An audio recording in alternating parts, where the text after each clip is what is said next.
UDF 97 seat നേടും എന്നുള്ളതിൽ വെള്ളാപ്പള്ളിക്ക് യാതൊരു സംശയവുമില്ലല്ലോ അല്ലേ എന്നാണ് പ്രതിപക്ഷ നേതാവ് വി ഡി സതീശൻ പറഞ്ഞിരിക്കുന്നത്.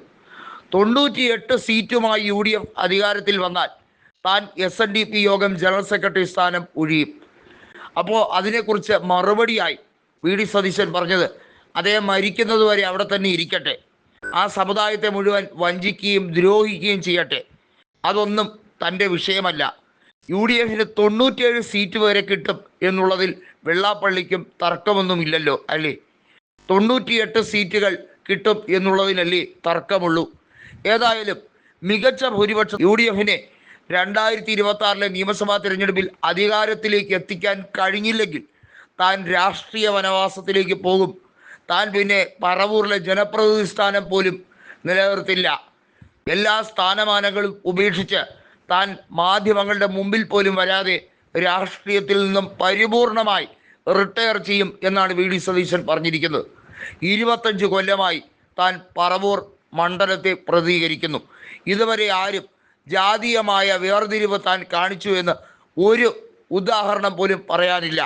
അത്രയധികം ജനങ്ങൾക്കിടയിൽ പറവൂരിൽ മാത്രമല്ല, ഈ പ്രതിപക്ഷ നേതൃസ്ഥാനം അലങ്കരിച്ചതിന് ശേഷം എല്ലാ തട്ടിലുള്ളവരും പറയുന്നുണ്ട്, തനിക്കെതിരെ ഇത്തരത്തിൽ വെള്ളാപ്പള്ളി എന്തർത്ഥം വെച്ചാണ് പറഞ്ഞത് എന്നറിയില്ല. സമുദായത്തിൻ്റെ പേരും പറഞ്ഞാണോ വെള്ളാപ്പള്ളി ഈ രീതിയിൽ മനുഷ്യരെ തമ്മിലടിപ്പിക്കാൻ നോക്കുന്നത്? വെള്ളാപ്പള്ളിക്ക് ഈഴവ സമുദായത്തിൻ്റെ താക്കോൽ സ്ഥാനത്തിരുന്നത് കൊണ്ട് വലിയ ഗുണങ്ങളുണ്ടായി. എന്നാൽ ഈഴവർക്ക് എന്തെങ്കിലും ഗുണമുണ്ടായിട്ടുണ്ടോ? SN കോളേജിലും SN ട്രസ്റ്റിലും ഒക്കെ നിയമനം നടത്തുമ്പോൾ ശതകോടികളല്ലേ ഇപ്പോൾ വെള്ളാപ്പള്ളിയുടെ ട്രസ്റ്റിലേക്ക് കുമിഞ്ഞു കൂടുന്നത്, അതും ഡൊണേഷനായും ഒക്കെ.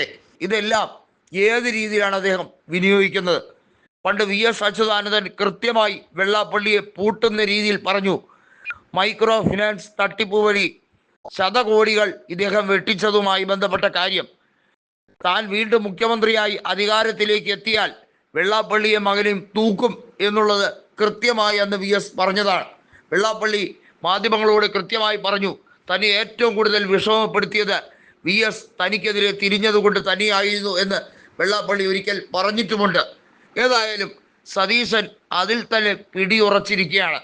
VS ചെയ്യാൻ ബാക്കി വെച്ചത് കേരളത്തിലെ പ്രബുദ്ധരായ ജനങ്ങൾ ചെയ്യണം.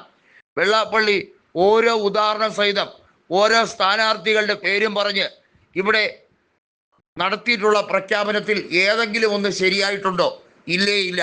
വെള്ളാപ്പള്ളിയുടെ ഈ വാക്കുകൾക്കൊന്നും കേരളത്തിലെ രാഷ്ട്രീയ സമൂഹം യാതൊരു പ്രസക്തിയും കൊടുക്കുന്നില്ല എന്നുള്ളതാണ് അതിൻ്റെ അർത്ഥം.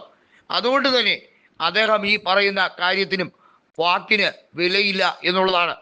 താൻ 98 സീറ്റുമായി അധികാരത്തിലേക്ക് വരുന്ന ദിവസം ഞാൻ രാജിവെക്കും എന്നാണ് വെള്ളാപ്പള്ളി പറഞ്ഞിരിക്കുന്നത്.